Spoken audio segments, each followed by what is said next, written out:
no, I don't work. I had a job as a security guard officer, and I quit the job. I said, how long had you been working that job? He said, I've been there for about 6 or 7 years. I said, why did you quit the job? He said, because God told him to. I said, really? I'd like to share with you one of the most interesting stories I've heard in a very long time that this couple has graciously allowed me to share. It's my hope that what I share with you is a help to you the way it was to them. She is 35, is a mother of one child who is 7, and her husband is 34. They have been married for 3 years. She reached out to me and said, Doc, I'm reaching out to you because I'm on my last leg with my husband. We've been having a lot of disagreements about the future of our marriage and our family and what that's supposed to look like. And we can't seem to fundamentally agree on really one big thing that is a domino to several other things. And so I'm listening to her and somewhat confused because she wasn't really speaking direct. And she talked about how, as an accountant, she manages the house, she pays the bills, she manages the flow of the finances, she manages the schedule with her daughter, she runs everything. And he doesn't do much because this is what he feels he's been called to do at this time. I said, called to do? She said, yes, sir. He's on the call. She's talking. He's just looking at me. And so I allowed her to talk about her frustrations, how she's tired of carrying the load. She doesn't feel like she has much help or support. And she's just at a place where she just is tired. She's burned out. And it's only been 3 years. So she stops after maybe talking, maybe 6 or 7 minutes. She didn't talk very long at all. Gave me some context about them. You know, they had dated for about 2 years, got married, had dated not too much longer after she had her child. And so, you know, he's pretty much all her child has known, but said, you know, he has a great relationship with the child, but he just doesn't do anything. And so she stopped and said, well, looked at him and said, do you want to talk to Doc and give your side? And he looked at me and looked at her and said, you know, honestly, I'm not even quite sure why I'm here. I laughed and she just kind of shook her head. I said, well, this should be pretty easy if you don't know why you're here. And so she said, you know, I need you to really, you know, talk to Doc and tell him what your challenges are with me, if you have any challenges. And he said, I don't have any challenges. I don't have any challenges with her. She's a great woman. She's very responsible. She's really held our family together. And I'm very appreciative of that. She has a problem because I am not working. And I'm working on some things that are taking a lot longer to get off the ground than what I hoped. I said, things like what? He said, well, I'm looking to start a studio. I'm a music producer. And I'm going to be producing artists. And as a producer, it takes time to build clientele and to get your name out there. I said, in a very already saturated industry, correct? He said, yes, sir. I said, do you work? He said, yeah, I'm a music producer. I said, do you work? Now, she starts nodding her head as I'm talking. He's looking at me stone-faced.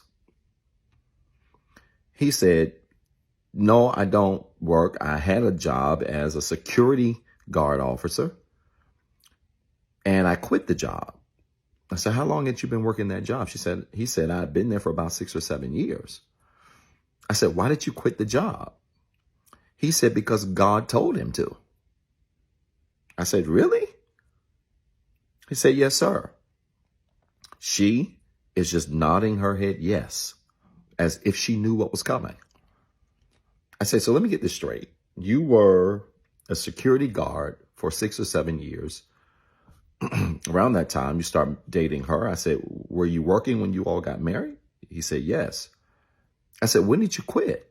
He said, well, when we got married, I said to her that God was really calling me to start my music production company.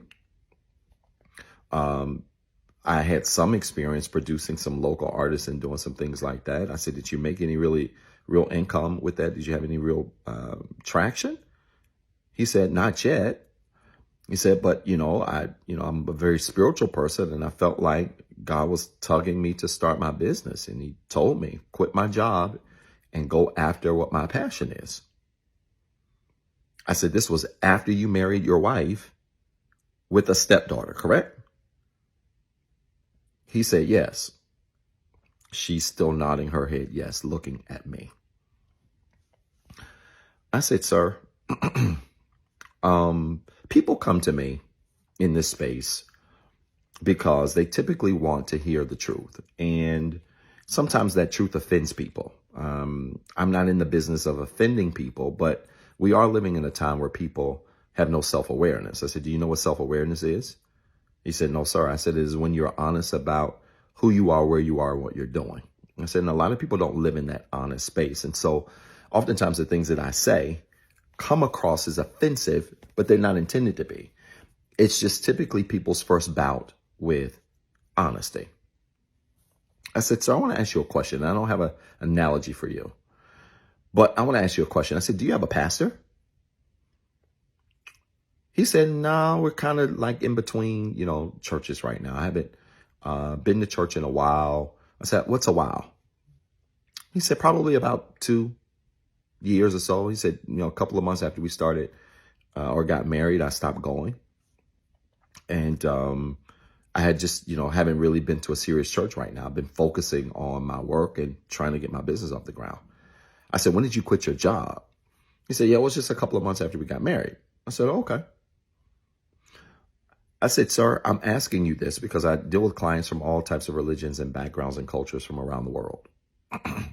So this is not a conversation about Christianity. This is a conversation about order. And I want to be very clear here. This isn't a conversation about any specific religion or faith. This is a conversation about order. I said, sir, you need to go to work. She's just sitting there nodding and looking at me. I said, God never called you to quit your job. He looked at me astonished, as if I would have the audacity to tell him this to his face. I said, I'm being very clear with you, sir. God never called you to quit your job and start a business and let your wife take care of you and her daughter. I said, do you know why? He didn't say anything. I said, no, please answer me. He said, I'm not sure, what you're going to say. I said, let me tell you why. I said, because your first obligation as a husband is your wife. Your first obligation as a husband is your wife and your children and their well-being. God never called you to quit a job.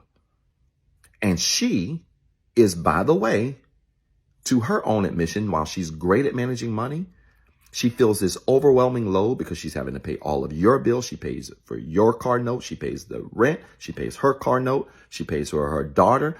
She pays for food. She pays for trips. She pays for everything. And what are you working on? A business. I said, is it bad that you're pursuing a business? No, sir, it's not bad. But your number one obligation is your family. God, sir, never called you to quit your job to pursue your passion when you have a family and to put that load on your wife and kids. I said, and what makes this dangerous is if you had a pastor, there was any kind of a decent pastor, you would have probably heard this by now. That if you're not working, you don't deserve to eat because nobody else in your house is going to be able to eat. I said, so please understand that your first obligation is not to be a music producer, to start a business or nothing else. That stuff is great. I'm not discouraging entrepreneurship. Your first responsibility is to be a husband and a leader and to understand that if there's struggle in that house, you should be carrying that load until that business comes together. And then you can consider a full-time business. But until then, go get you a security job or wherever you have to work to take care of your family. I'm pleased to say we've had 3 sessions yet. He's found a job. And guess what? They're doing a whole lot better. I hope this story made sense. If you did, type church in the comments with 3 R's. And then remember, you've got 2 jobs. 1, be better today than what you were yesterday. And 2, don't forget what I told you. What's up, everybody? This is Dr. Zeb. Listen, I've been dying to make this announcement for a very long time now, and I'm pleased to say that Inspire Nation has officially launched. Yes, we finally got a Facebook and YouTube community group where we're going to have exclusive content, exclusive shorts, exclusive discussion prompts, where we're going to engage with other people literally around the world who are on the same healing journey that we're on. I need you to go find these pages right now on Facebook and YouTube. Inspire Nation, follow the page, join the group, introduce yourself, and be prepared to link up with literally thousands of people around the world who are on the same healing journey, who are looking for the same resources, and who want to also be surrounded with other like-minded individuals who are growing in the same direction as you are. I'm so excited about this because it's the beginning of some great things I can't talk about right now. Listen, you got 2 jobs. 1, be better today than what you were yesterday. And 2, don't forget what I told you.